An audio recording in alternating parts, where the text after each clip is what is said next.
¿Qué harías si la puerta que te cerraron en la cara se convirtiera en la llave que abriera 1000 puertas para otros? Don Roberto Mendoza, un carpintero de 68 años, solo pedía una oportunidad en trabajar por comida. Lo echaron como basura. Lo humillaron frente a desconocidos. Vio cómo alimentaban perros con sobras, mientras niños hambrientos miraban desde las sombras. Esa noche, algo se rompió dentro de Elan, pero no fue su espíritu. Fue el candado de un secreto guardado 100 años, un tesoro revolucionario. 47 lingotes de oro manchados de sangre, una decisión imposible entre el bien y el mal. Y la pregunta que cambia vidas: ¿puedes limpiar oro sucio usándolo para salvar almas inocentes? Lo que don Roberto hizo después desafió todo lo que creemos sobre justicia, redención y el verdadero significado de la riqueza. Esta es una historia que te hará llorar, reflexionar y preguntarte si estuvieras en su lugar. ¿Tendrías el coraje de convertir tu humillación en salvación para miles? Una puerta cerrada, un corazón abierto y una fartura que nunca termina. Quédate hasta el final, porque lo que descubrirás cambiará tu forma de ver la bondad para siempre. Si esta historia tocó tu corazón, regálanos un like, suscríbete al canal y comparte este mensaje de esperanza con alguien que necesite. Recordar que las puertas cerradas a veces son bendiciones disfrazadas. Déjanos en los comentarios qué hubieras hecho tú con ese oro. El golpe lo lanzó contra el pavimento mojado con violencia brutal e inesperada. Don Roberto Mendoza, 68 años de carpintero honrado, sintió como la sangre brotaba caliente de su labio partido, mientras las risas llegaban desde adentro. Largo, pinche muerto de hambre, gritó Rodrigo Salazar desde la puerta del restaurante elegante. Sus zapatos italianos brillaban bajo las luces doradas que iluminaban la entrada del local. El Palacio Dorado, así se llamaba el lugar que acababa de escupirlo como basura. Roberto intentó levantarse con dignidad, pero sus rodillas temblaban después de 3 días ayunando. Había llegado con esperanza simple: ofrecer su trabajo de carpintería a cambio de comida. Las puertas de madera tallada necesitaban reparación. Él lo había notado desde la banqueta. Pensó que sería un intercambio justo entre hombres trabajadores que se respetan mutuamente siempre. Pero Rodrigo Salazar no vio a un hombre frente a él aquella noche lluviosa. Vio un estorbo con ropa gastada, manos callosas y el olor del sudor honesto. ¿Trabajo? Había bufado el dueño con desprecio hiriente. Aquí no necesitamos caridad para limosneros. Los clientes del restaurante, ejecutivos con trajes caros y mujeres enjolladas, observaban entretenidos desde dentro. Algunos levantaban sus copas de vino tinto mientras disfrutaban del espectáculo humillante sin compasión. Una mujer de vestido azul hasta tomó una foto con su celular último modelo. Roberto había intentado explicar con voz temblorosa pero firme que no pedía limosna alguna. Solo busco trabajar, señor. Mis manos todavía sirven. Puedo arreglar sus puertas esta noche. Rodrigo se acercó entonces, tan cerca que Roberto olió su perfume francés mezclado con cigarro. ¿Ves ese letrero? Señaló un aviso dorado junto a la entrada principal del establecimiento. Se reserva el derecho de admisión. Tú no tienes derecho a respirar mi mismo aire. Fue entonces cuando lo empujó con fuerza, lanzándolo directo contra el pavimento húmedo afuera. La lluvia comenzaba a caer más fuerte, lavando la sangre que manchaba el suelo gris. Roberto se quedó allí, sentado en el charco, mientras la puerta de vidrio se cerraba. Se cerraba con un sonido final que resonó en su pecho como campana de funeral. Desde su posición en el suelo, Roberto vio algo que le partió el alma dolorosamente. Un mesero salió por la puerta trasera cargando una bandeja llena de sobras de comida: carne asada, tortillas apenas tocadas, frijoles refritos, arroz con verduras todavía tibias y perfectas. Todo fue vertido en 2 tazones de acero inoxidable que brillaban bajo la luz. 2 perros de raza, un Golden Retriever y un Husky siberiano, corrieron felices hacia su cena. Mascotas de Rodrigo, bien alimentadas, bien cuidadas, con collares que costaban más que zapatos nuevos. Roberto observó cómo devoraban la comida mientras su estómago se retorcía de hambre verdadera. Pero no fue eso lo que lo devastó hasta quebrar su alma esa noche. Fue ver las sombras que se movían al otro lado de la calle mojada. 3 niños, tal vez de 8, 10 y 11 años, se acercaban lentamente desde la oscuridad. Sus ropas rasgadas colgaban de cuerpos demasiado delgados, sus pies descalzos sobre el pavimento. Se quedaron parados frente al restaurante, mirando a los perros comer con ojos enormes. Ojos que brillaban, no con envidia, sino con hambre primitiva, desesperada, del tipo que mata. El más pequeño, con camisa 3 tallas grandes, se llevó la mano al estómago instintivamente. Roberto vio cómo el niño tragaba saliva mientras observaba cada bocado de los animales. El mesero ni siquiera volteó a verlos antes de regresar al interior del lugar cálido. La puerta de vidrio se cerró de nuevo, sellando el mundo de abundancia lejos. Roberto permaneció inmóvil, contemplando la escena que se grababa en su memoria para siempre. Los perros terminaron su festín y entraron por una puerta lateral hacia el interior. Los niños se quedaron allí, parados bajo la lluvia por 5 minutos más completos. Después, lentamente se alejaron hacia las sombras de donde habían venido sin esperanza alguna. Roberto finalmente se puso de pie con las rodillas adoloridas y el corazón destrozado. Caminó por la banqueta mojada hacia su viejo taller en el barrio de Tepito. Sus pasos resonaban contra el pavimento mientras algo comenzaba a arder dentro de su pecho.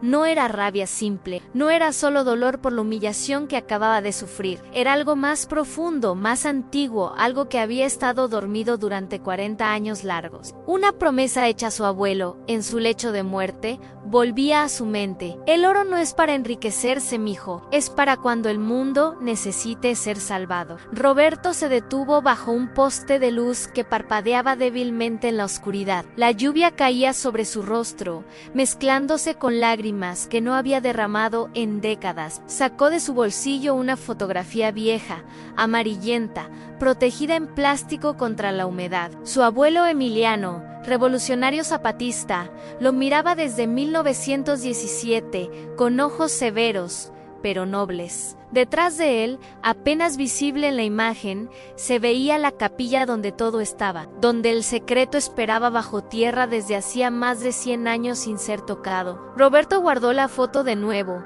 y miró hacia atrás al restaurante que brillaba. La puerta que le cerraron esa noche acababa de abrir algo mucho más grande dentro. El taller olía a madera de pino fresca y aceite de linaza rancio como siempre. Roberto encendió la luz que colgaba del techo con un cordón desgastado por los años. La bombilla parpadeó 3 veces antes de iluminar el espacio donde había trabajado 40 años. Mesas de carpintería cubiertas de acerrín, herramientas heredadas de su padre colgando en orden perfecto. Todo en su lugar, todo conocido. Todo seguro dentro de estas 4 paredes de concreto, pero esa noche, después de lo que presenció, nada se sentía igual que antes. Roberto se dejó caer en su silla vieja de madera que crujió bajo su peso. Sus manos temblaban no por frío, sino por algo que comenzaba a despertar dentro profundo. Se tocó el labio partido, donde la sangre ya había formado una costra oscura. El dolor físico era nada comparado con la imagen grabada en su mente para siempre. Esos 3 niños,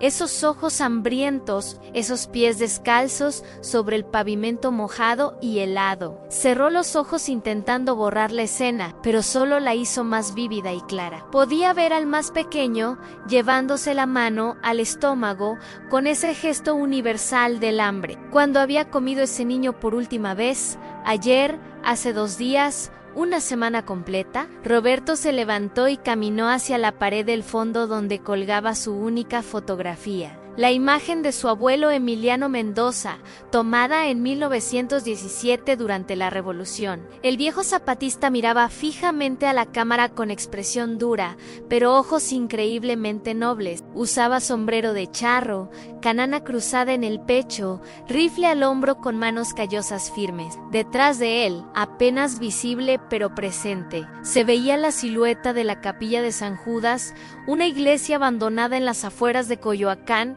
que ya nadie visitaba desde hacía décadas. Roberto descolgó la fotografía y se sentó de nuevo mientras sus dedos temblaban sobre ella. 1985. Eso fue hace 40 años cuando el secreto llegó a él. Su abuelo tenía 93 años, moribundo en una cama de hospital público con olor a desinfectante barato y muerte próxima, que impregnaba las sábanas blancas y gastadas siempre. Roberto había sido el único que fue a verlo esa última tarde de julio. «Mijo», había susurrado el viejo con voz quebrada, «necesito contarte algo antes de irme». Su mano arrugada, manchada de edad, había agarrado la muñeca de Roberto con fuerza sorprendente. «Durante la revolución, mi batallón tomó la hacienda del general Porfirio Ugarte en Puebla completo. Era un hombre corrupto que robaba a los campesinos y los dejaba morir de hambre. Encontramos su tesoro escondido en 47 lingotes de oro guardados en cajas de madera. El general ya había huido como cobarde, dejando todo atrás para salvarse la vida solamente». «¿Qué hicieron con el oro, abuelo?», había preguntado Roberto, con 23 años entonces inocente. «Lo escondí», dijo Emiliano con ojos brillantes de fiebre. «No lo repartí entre los hombres. Sabía que el oro corrompe, mijo, convierte hermanos en enemigos. Transforma a hombres buenos en bestias. Lo enterré bajo la capilla de San Judas, donde solo Dios y yo conocíamos exactamente. Esperé a que la revolución terminara para usarlo en reconstruir México con justicia y esperanza. Pero los años pasaron y el país se corrompió de nuevo con otros generales ladrones. Decidí dejarlo ahí hasta que apareciera alguien digno de usarlo para el bien verdadero». Roberto recordaba cómo su corazón había latido más rápido al escuchar esas palabras misteriosas. «Entonces, ¿por qué nunca lo usaste tú, abuelo? Pudiste haber vivido como rey toda tu vida». El viejo había sonreído, mostrando encías sin dientes, sus ojos llorosos pero llenos de paz. «Porque no era para mí, chamaco. El oro robado, aunque sea robado a ladrones inmorales, sigue siendo oro manchado de sangre. Solo puede limpiarse usándolo para salvar almas inocentes». Había sacado entonces un papel amarillento doblado en 4 partes con tinta casi borrada. Un mapa simple en la capilla, 3 metros desde la pared norte, 2 metros de profundidad, 47 lingotes, repitió. «Suficiente para alimentar a 1000 familias por año sin fin. Pero escúchame bien, Roberto, solo úsalo cuando veas que el mundo realmente lo necesita más.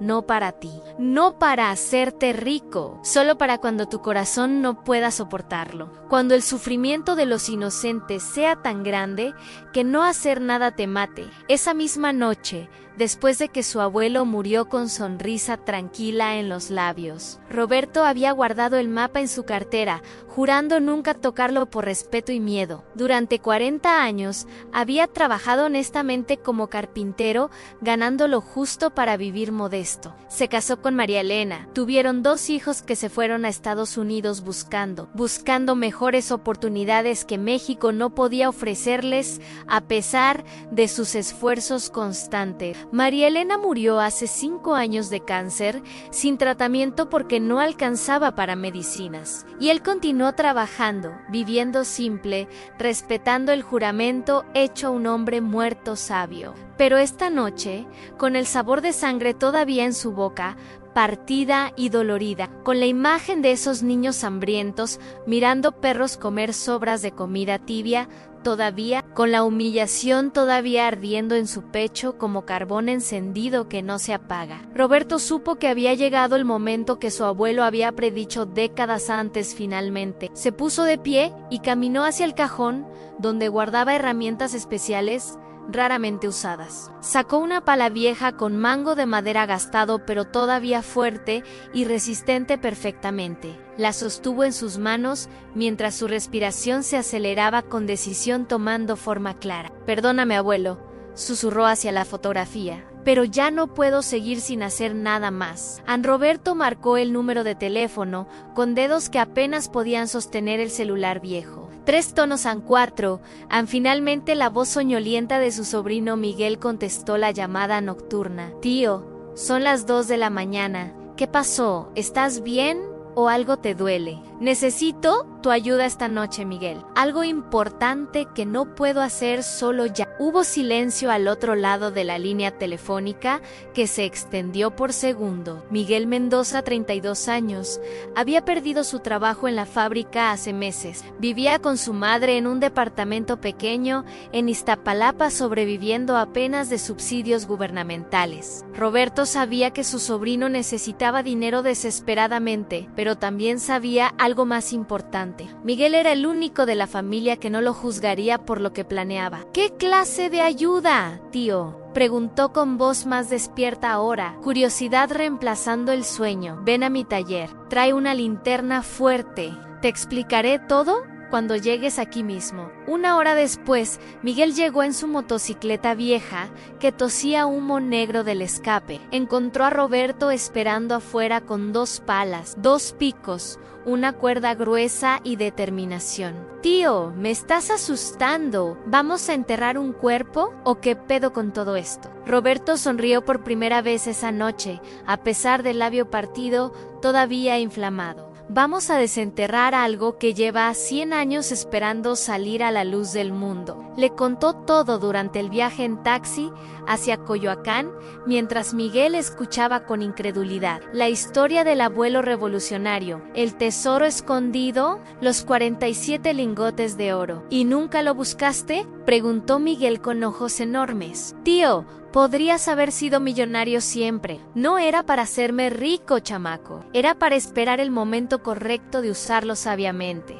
La capilla de San Judas se alzaba en la oscuridad como esqueleto de piedra olvidado. Paredes agrietadas cubiertas de grafiti, ventanas rotas, puerta de madera podrida colgando de una bisagra. El lugar había sido abandonado después del terremoto de 1985, completamente. Nadie venía aquí excepto vagabundos ocasionales buscando refugio de la lluvia o frío intenso. Roberto sacó el mapa amarillento que había guardado 40 años en su cartera de cuero. Pared norte en 3 metros desde la esquina. 2 metros de profundidad según las instrucciones precisas. Entraron por la puerta rota alumbrando con las linternas el interior oscuro y húmedo. El piso de piedra estaba cubierto de escombros, botellas vacías de alcohol barato y basura. Ratas corrieron asustadas hacia las esquinas cuando la luz las alcanzó con sus rayos. El olor a orines, moho y abandono golpeó sus narices con fuerza desagradable pero esperada.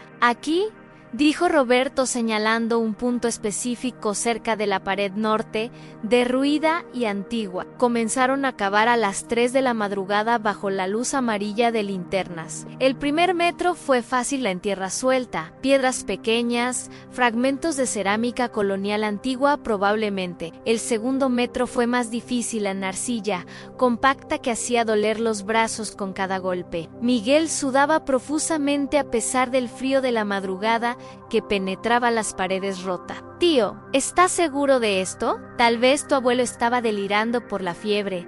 Entonces, Roberto no respondió. Solo siguió cavando con fuerza que no sabía que todavía tenía guardada. A los 2,5 metros de profundidad, la pala de Miguel golpeó algo sólido. El sonido metálico resonó en la capilla vacía como campana, anunciando un descubrimiento extraordinario.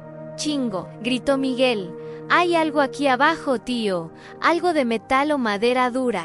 Trabajaron más rápido ahora, quitando tierra con las manos desnudas llenas de ampollas dolorosas. Emergió una caja de madera podrida, con esquinas reforzadas de metal oxidado, pero intacto. La tapa estaba sellada con cera negra que se había agrietado con el tiempo. Roberto y Miguel intercambiaron miradas bajo la luz temblorosa de las linternas sostenidas con dificultad. ¿La abrimos aquí?, preguntó Miguel con voz temblorosa de emoción y miedo, mezclados intensamente. Roberto asintió en silencio, mientras su corazón latía tan fuerte que dolía el pecho. Usaron un pico para romper el sello de cera que se desmoronó en pedazos. La tapa crujió al abrirse, revelando el interior envuelto en tela encerada amarillenta y vieja. Miguel levantó la linterna más cerca mientras Roberto retiraba la tela con manos que temblaban. Allí, brillando bajo la luz débil, yacían los lingotes de oro apilados en filas perfectas. 47 barras de metal dorado que reflejaban la luz como pequeños soles capturados bajo tierra, cada uno del tamaño de un ladrillo, marcados con el escudo del porfiriato grabado en relieve. Miguel se quedó sin palabras, con la boca abierta, incapaz de procesar lo que veía. Roberto sintió lágrimas calientes rodar por sus mejillas arrugadas mientras tocaba el oro con reverencia. «Es real», susurró Ann. «Dios mío, abuelo, siempre fue real todo lo que me contaste aquella tarde». Pero entonces Miguel notó algo más en el fondo de la caja de madera podrida. Un paquete envuelto en hule sellado contra la humedad que había sobrevivido un siglo. Lo sacó con cuidado y lo desenvolvió, revelando documentos escritos a mano con tinta. Roberto acercó la linterna y comenzó a leer mientras su expresión cambiaba de alegría a horror. Eran cartas. Cartas escritas por su abuelo Emiliano explicando el origen del oro con detalle. Este tesoro perteneció al general Porfirio Ugarte.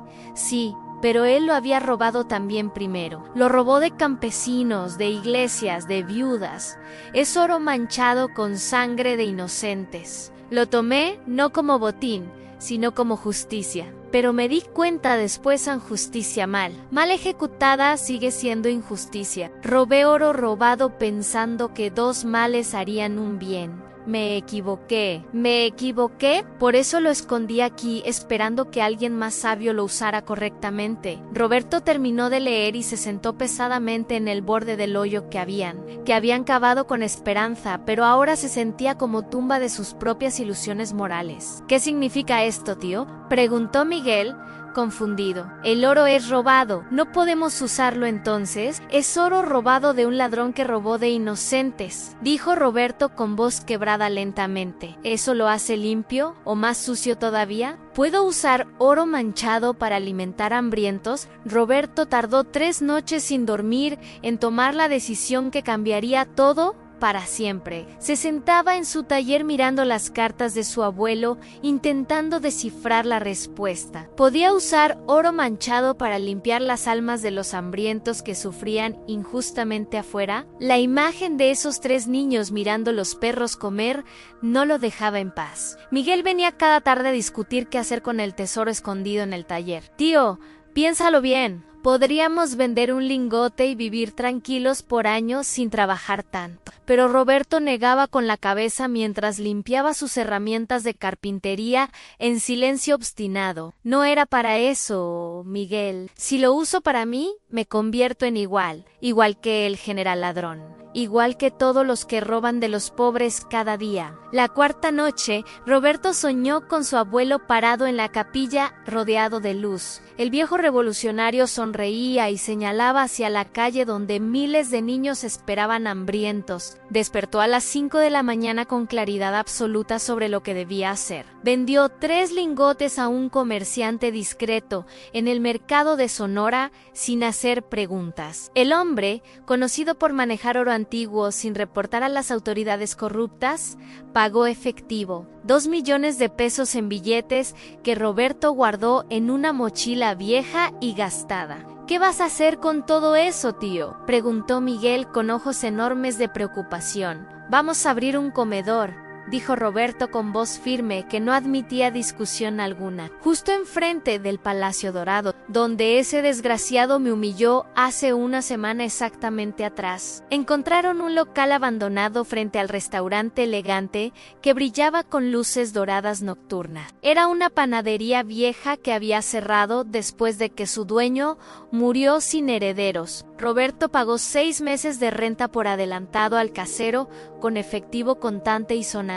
Miguel y él trabajaron día y noche limpiando, pintando paredes, instalando mesas de madera. Compraron una estufa industrial grande, ollas enormes, platos de plástico resistente y cucharas miles. Roberto contrató a 2 cocineras del barrio, doña Lupita y doña Rosa Viudaus, experimentadas bondadosas. También contrató a Javier, un joven expandillero que buscaba trabajo honesto para cambiar. El letrero que colgaron afuera decía simplemente: «El comedor de las almas, entrada libre en siempre». No había menú escrito, no había precios, no había preguntas sobre quién eras o merecías. La única regla era simple: añegas hambriento, Comes hasta saciarte, te vas con dignidad restaurada. Abrieron un lunes por la mañana a las 7, cuando el sol apenas empezaba a calentar. Roberto esperaba tal vez 10 o 20 personas ese primer día de operación del comedor. Llegaron 143 personas antes del mediodía, contadas una por una, cuidadosamente niños de la calle, ancianos con pensiones insuficientes, madres solteras con bebés en brazos cansados, trabajadores de construcción que no alcanzaban a comprar comida después de pagar renta mensual, estudiantes universitarios que escogían entre libros o comida cada día de sus vidas difíciles. Todos comían en silencio al principio, sorprendidos de que realmente fuera gratis sin trampa: frijoles negros refritos con manteca, arroz rojo con verduras frescas, tortillas hechas a mano calientes, pollo guisado en salsa verde, agua de Jamaica y horchata en jarras grandes de vidrio, y postre en arroz con leche espolvoreado con canela que olía a hogar y a paz. Doña Lupita lloraba mientras servía a los niños, que devoraban la comida como si fuera la primera vez en semanas que probaban algo caliente y nutritivo. Don Roberto susurró: «Esto es lo más hermoso que he visto en mi vida completa». Al otro lado de la calle, tras las ventanas del Palacio Dorado, Rodrigo Salazar observaba furioso. Sus clientes habituales, ejecutivos elegantes, comenzaban a preguntar sobre el comedor nuevo que abrieron. «¿Quién diablos es ese viejo?», gruñó a su gerente. «¿Qué pretende abriendo aquí justo?». Durante la primera semana, el comedor alimentó a 1,200 personas sin cobrar nada. La segunda semana, 2,000 personas. La noticia se esparcía por colonias enteras como fuego. Las cocineras trabajaban desde las 6 de la mañana hasta las 9 de la noche. Miguel manejaba las compras de ingredientes en el mercado de abastos cada madrugada sin fallar. Roberto servía personalmente a cada persona, mirándolos a los ojos, ofreciendo dignidad junto con comida. No permitía que nadie agradeciera de rodilla. No aceptaba que lo llamaran santo o salvador. «Solo soy un carpintero viejo que está pagando una deuda que heredó de su abuelo». La tercera semana, algo extraordinario comenzó a suceder sin que nadie lo planeara o esperara. Las personas que comían empezaron a quedarse ayudando a limpiar, lavar platos, barrer el piso. Un electricista desempleado arregló la instalación eléctrica, que estaba peligrosa y chisporroteaba mucho siempre. Una enfermera jubilada ofreció revisar la presión arterial de los ancianos que comían allí. Un maestro de primaria comenzó a dar clases gratuitas a niños en las mesas después del almuerzo, cuando el comedor quedaba más vacío durante las tardes tranquilas y silenciosas. El comedor de las almas se transformó en algo más que un lugar para alimentar. Se volvió comunidad, se volvió familia, se volvió esperanza visible en medio de la pobreza. Pero Rodrigo Salazar no veía esperanza cuando miraba desde su restaurante cada vez más vacío. Veía amenaza, veía competencia, veía al viejo que había echado como perro regresando victorioso. Sus reservaciones comenzaron a cancelarse. Los clientes preferían comer en lugares menos incómodos, quizás, lugares donde no tuvieran que ver la pobreza mientras cortaban su filete de importación costoso. «Averigua todo sobre ese viejo», ordenó Salazar a un detective privado. «Quiero saber quién es, de dónde salió el dinero y cómo puedo destruirlo antes de que me arruine». Miguel llegó borracho al comedor a las 11 de la noche, cuando todos se habían ido. Roberto estaba limpiando las mesas con un trapo húmedo, preparándose para cerrar el día largo. «Tío», balbuceó Miguel con aliento a tequila barato, «creo que hice algo muy malo hoy». Su rostro estaba pálido, ojos rojos, manos temblando mientras se agarraba de una silla. Roberto sintió un escalofrío recorrer su espalda como advertencia de peligro inminente y cercano. «¿Qué hiciste, Miguel? Háblame claro y rápido antes de que sea demasiado tarde para arreglarlo». Miguel se dejó caer en una silla llorando como niño pequeño asustado de sus acciones. Estaba en la cantina del norte con unos amigos celebrando que conseguí un trabajo temporal. Bebí demasiado. Me sentía importante. Quería impresionar a la gente que estaba allí conmigo sentado. Les conté del oro, tío. Les dije que teníamos 44 lingotes escondidos aquí. El silencio que siguió fue más pesado que todas las palas de tierra que habían removido. Roberto sintió como el mundo se detenía mientras procesaba las palabras de su sobrino estúpido. ¿A quién es Miguel? ¿A quiénes exactamente les contaste sobre el oro que guardamos en secreto? No sé sus nombres reales, sollozó, pero uno tenía tatuajes en el cuello, cicatrices profundas. Hablaban de negocios en Tepito, drogas, extorsión, ese tipo de cosas que todos conocen bien. Roberto cerró los ojos sintiendo como 40 años de cuidado se desmoronaban en segundos. Vete a casa, Miguel, ahora mismo. No regreses hasta que yo te llame personalmente mañana. Miguel se fue tambaleándose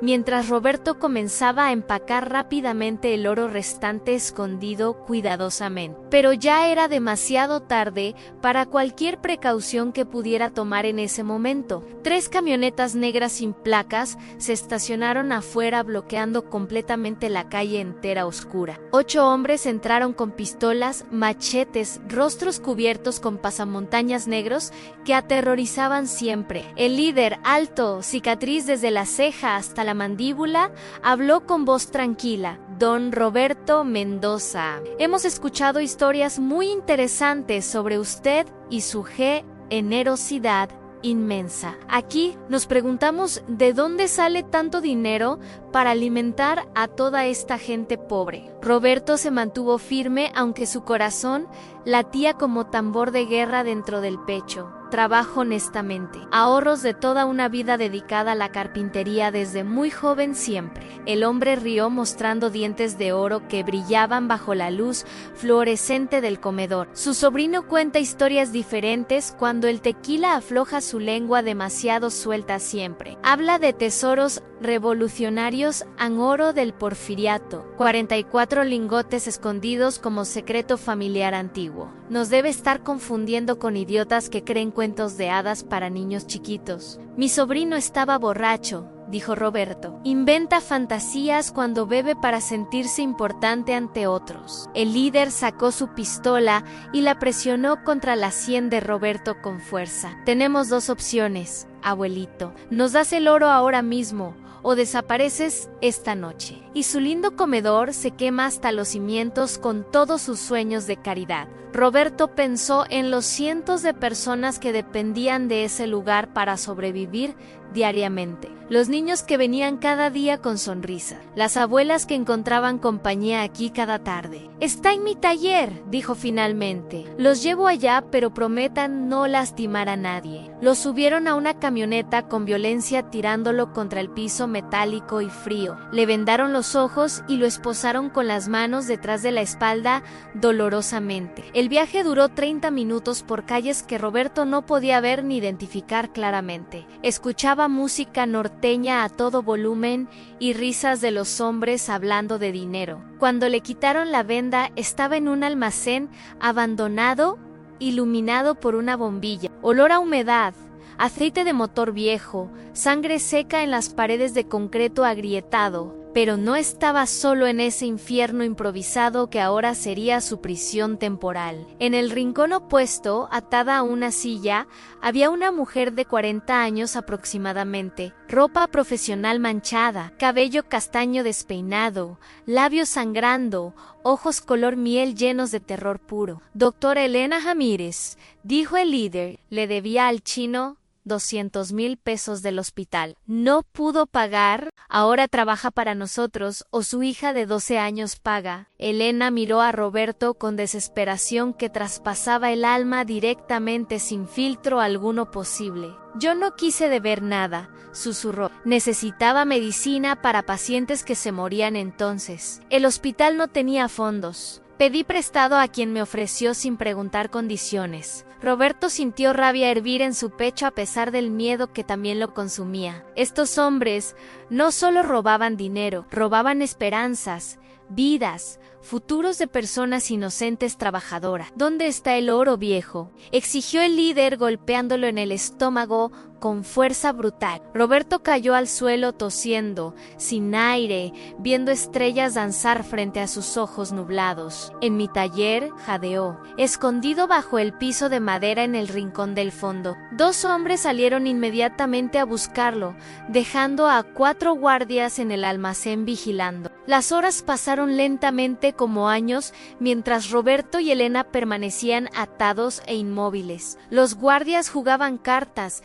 bebían cerveza, fumaban marihuana llenando el aire de humo espeso. A las 3 de la madrugada, cuando 2 guardias salieron al baño, Elena susurró: «Soy cirujana. Si me sueltan las manos puedo sacar su esposa con un alfiler. Tengo uno escondido en mi manga. Lo guardé cuando me capturaron hace 2 días». Roberto sintió esperanza encenderse como cerillo pequeño en la oscuridad absoluta que los rodeaba. ¿Puede realmente sacarnos de aquí vivos si logramos soltarnos de estas ataduras que nos inmovilizan? Elena asintió con determinación en sus ojos, que reemplazaba el terror previo completamente ahora mismo. Tengo un plan, pero necesito que confíe en mí, aunque apenas nos conocemos esta noche. Elena trabajó el alfiler con dedos que temblaban, pero nunca perdían precisión quirúrgica exacta. 5 minutos después, las esposas de Roberto cayeron al suelo con clic metálico apenas audible. Los 2 guardias que quedaban en el almacén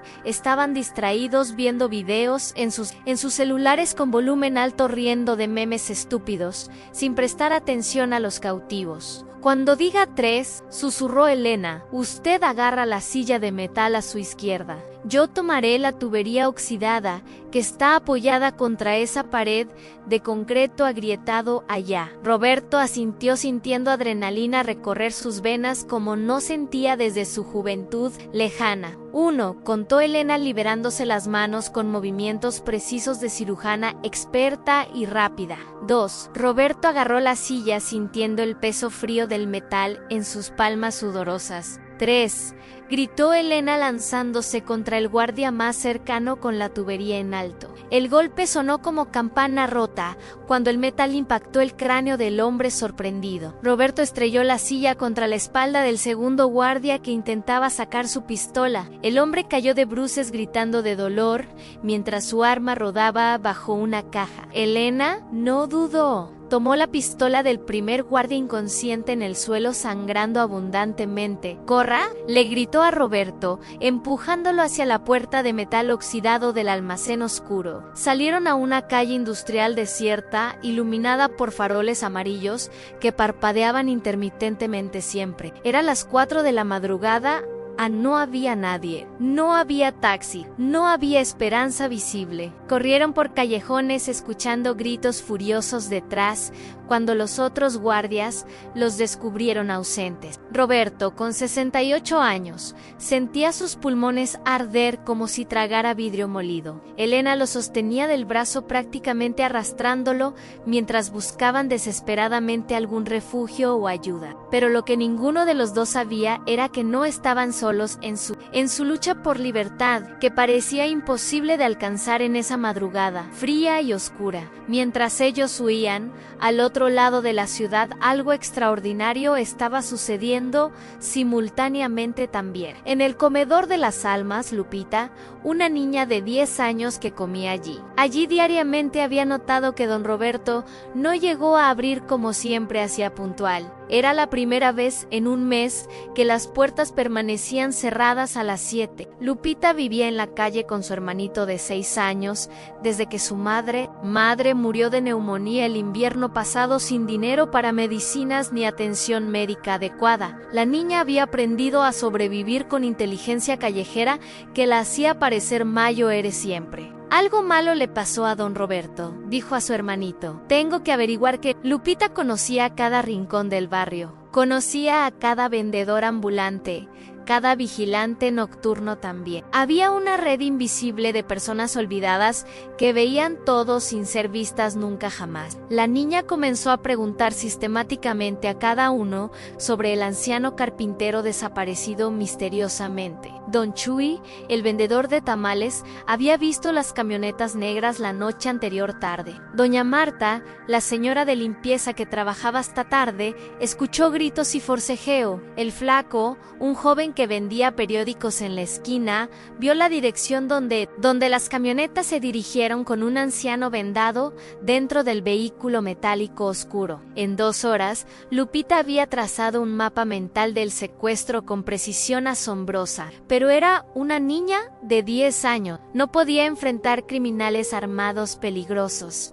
Ella sola necesitaba ayuda de alguien con poder, recursos, conexiones en el mundo de los adultos. Lupita pensó en la única persona que tal vez le debía algo a don Roberto, el hombre que lo había echado del restaurante pero cuyo negocio ahora sufría por eso. Caminó descalza 3 kilómetros hasta el Palacio Dorado cuando apenas amanecía el día nuevo. Rodrigo Salazar estaba en su oficina revisando números rojos que aumentaban cada día más. Había perdido el 40% de sus clientes en solo un mes de operación. Su orgullo estaba herido, su negocio se hundía y la culpa comenzaba a comerlo vivo. Cuando Lupita tocó la puerta trasera insistentemente, el gerente intentó echarla como basura molesta. «Déjame hablar con el dueño», gritó la niña. «Secuestraron a don Roberto y nadie ayuda». Rodrigo escuchó esas palabras desde su oficina y algo se quebró dentro de su pecho. El viejo que había humillado, el viejo que solo pidió trabajo por comida hace mes, ese mismo viejo ahora estaba secuestrado, probablemente por su culpa indirecta y terrible acciones anteriores. Salió de su oficina y vio a la niña sucia, descalza pero con ojos ardiendo, ojos llenos de determinación que le recordaron a su propia hija que había perdido años atrás por leucemia que no pudieron curar a pesar de todo su dinero abundante. «Entonces, ¿qué sabes exactamente?», preguntó con voz que temblaba por primera vez en décadas largas. Lupita le contó todo en las camionetas, el almacén, la ubicación aproximada en zona industrial. Rodrigo tomó su teléfono y marcó un número que había jurado nunca volver a usar. «Comandante Ruiz», dijo, «soy Rodrigo Salazar. Necesito un favor urgente de vida o muerte. Sé que tengo contactos que usted necesita. Intercambiemos información ahora mismo. Por una vida». 1 hora después, 6 patrullas rodeaban el almacén donde los captores habían regresado buscando desesperadamente a Roberto y Elena, que habían escapado dejando rastro sangriento pero efectivo. Roberto y Elena fueron encontrados escondidos en una iglesia a 2 calles del almacén. El padre José, que los había visto correr perseguidos, los escondió en la sacristía sin hacer preguntas porque reconocía el terror verdadero cuando lo veía en ojos humanos siempre. La policía arrestó a 8 hombres, incluyendo al líder de la cicatriz que intentaba huir. Rodrigo Salazar llegó personalmente al lugar conduciendo su Mercedes a velocidad excesiva, peligrosa todavía también. Cuando vio a Roberto salir de la iglesia con vida, cayó de rodillas llorando. «Perdóname», sollozó, «perdóname por todo, por la humillación, por el desprecio, por mi soberbia». Roberto lo miró con ojos cansados, pero sin odio visible en ellos a pesar de todo. «Levántese, señor Salazar. Los hombres no se arrodillan ante otros hombres, solo ante Dios». Los periódicos cubrieron la historia del rescate durante toda la semana sin parar nunca jamás. «Carpintero heroico alimenta pobres con tesoro revolucionario», decían los titulares de primera plana sensacionalistas. Roberto se había convertido en celebridad involuntaria, mientras intentaba mantener su vida privada y sencilla. Reporteros acampaban afuera de su taller, pidiendo entrevistas que él rechazaba educadamente, pero firme siempre. La policía había recuperado el oro del almacén antes de que los criminales lo transportaran. 44 lingotes ahora estaban bajo custodia oficial del Ministerio Público, esperando resolución legal. Roberto enfrentaba la decisión más importante de su vida después de todo lo ocurrido dramáticamente. Elena Ramírez, la doctora que había escapado con él, se presentó en el comedor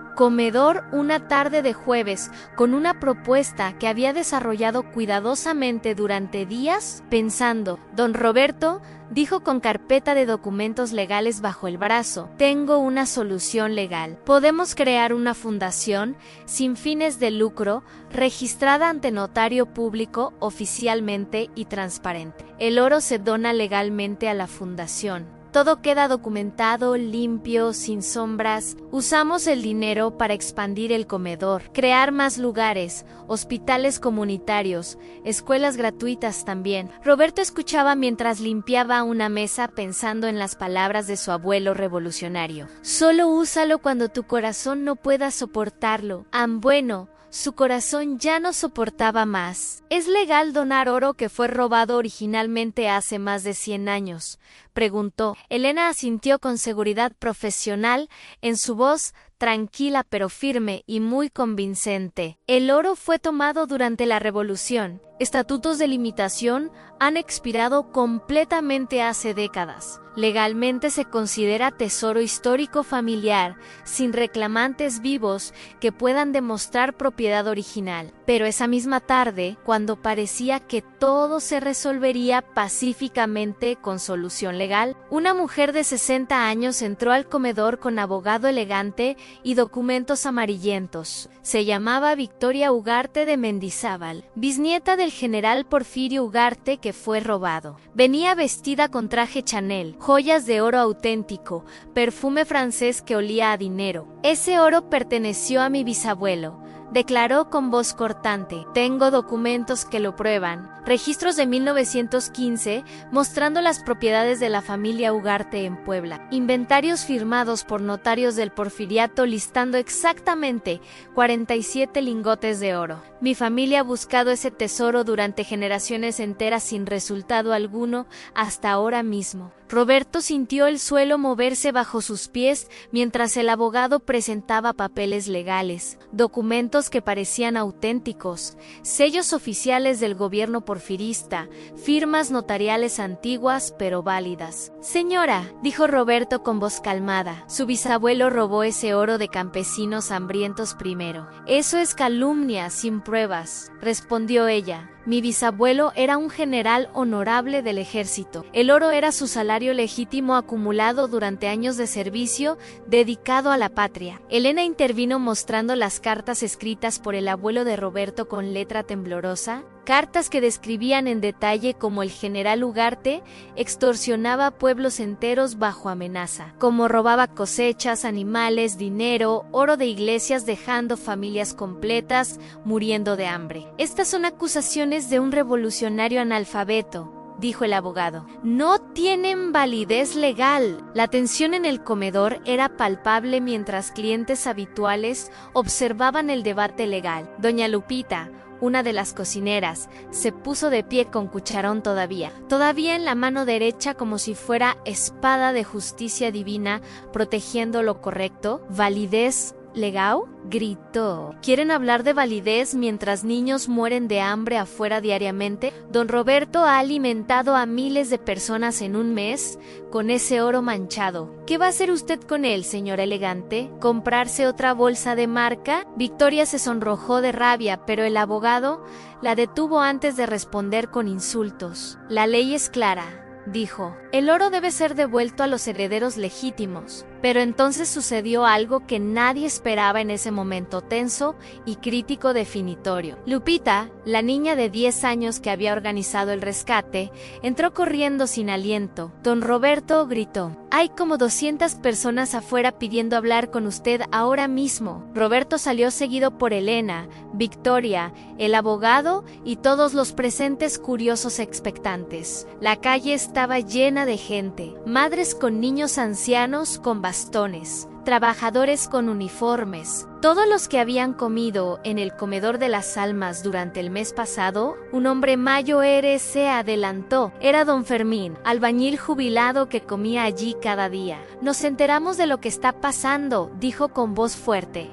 Queremos decidir nosotros, ese oro nos alimentó. Ese oro nos devolvió dignidad humana. Tenemos derecho a opinar también. Esto es ridículo, protestó el abogado. La ley no se decide por votación popular callejera. Pero Rodrigo Salazar, quien había estado observando desde la puerta de su restaurante, se acercó. Yo pagaré los honorarios legales de don Roberto, anunció. Los mejores abogados de México. Pero primero escuchemos qué dice la gente que realmente fue tocada por esta historia verdadera. Durante 3 horas, personas subieron a hablar frente al comedor, improvisando tribuna popular espontánea. Una madre soltera contó cómo el comedor le permitió ahorrar dinero para medicinas de su hijo asmático, que ahora respiraba mejor gracias a tratamiento que antes no alcanzaba. Un anciano lloró recordando cómo don Roberto le sirvió personalmente con respeto y dignidad. Dignidad que no había sentido desde que lo despidieron de su trabajo hace años. Un estudiante universitario explicó cómo pudo continuar sus estudios al no preocuparse por comida. Cada testimonio era una lágrima, una sonrisa, un pedazo de vida rescatada del abismo. Victoria Ugarte escuchaba con expresión cada vez más incómoda mientras su abogado tomaba notas. Al final, don Fermín propuso votación simple, levantar la mano quien apoyaba a Roberto. 200 manos se levantaron simultáneamente como bosque de esperanza creciendo hacia el cielo azul. ¿Quién apoya que el oro vaya a la señora Ugarte?, preguntó después con voz. Voz que ya sabía la respuesta antes de formular la pregunta obvia para todos. Ni una sola mano se levantó, ni siquiera la del abogado que miraba incómodo. Victoria guardó silencio por largo rato mirando los rostros de toda esa gente pobre. Finalmente habló con voz quebrada que revelaba algo profundo, moviéndose en su interior transformado. Mi bisabuelo dijo lentamente, tal vez no fue el hombre que mi familia siempre pintó. He leído suficiente historia para saber que los generales porfiristas no eran todos santos. Retiro mi reclamo legal oficialmente. Que el oro se use como don Roberto decide mejor. La Fundación Almas Benditas quedó legalmente constituida una semana después ante notario público oficial. Elena Ramírez presidía el consejo directivo con Roberto como fundador honorario y consejero moral permanente. El oro fue vendido legalmente a través de casas de subasta especializadas en metales históricos. 32 millones de pesos ingresaron a las cuentas bancarias de la Fundación Transparente y Auditable. Con ese dinero, el Comedor de las Almas se convirtió en el primero de muchos. En 6 meses abrieron 12 comedores en colonias pobres de toda la Ciudad de México. Cada uno alimentaba entre 200 y 400 personas diarias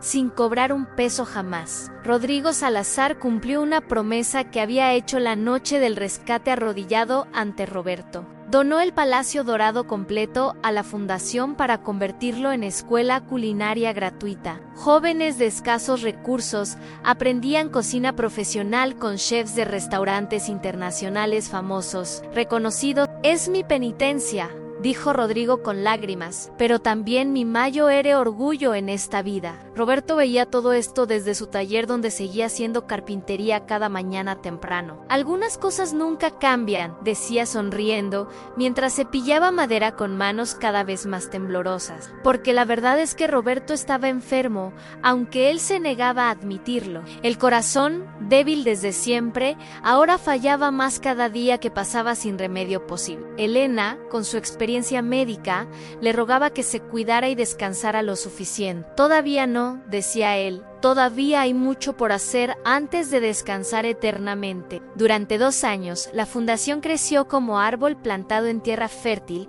con raíces profundas a no solo comedores. También clínicas médicas gratuitas atendidas por doctores voluntarios comprometidos diariamente cada día. Bibliotecas comunitarias con libros donados por editoriales que se sumaban a la causa noble. Talleres de carpintería, electricidad, plomería donde Roberto enseñaba personalmente sus oficios aprendidos con años. Miles de vidas tocadas, miles de estómagos llenos, miles de esperanzas restauradas del abandono previo. Pero el cuerpo de Roberto no podía seguir el ritmo de su espíritu incansable. Una tarde de octubre, mientras servía sopa a niños en el comedor original, se desplomó. Elena corrió a su lado sintiendo su pulso débil, irregular, luchando por continuar latiendo todavía. «No en ambulancia», susurró Roberto. «Llévenme al comedor.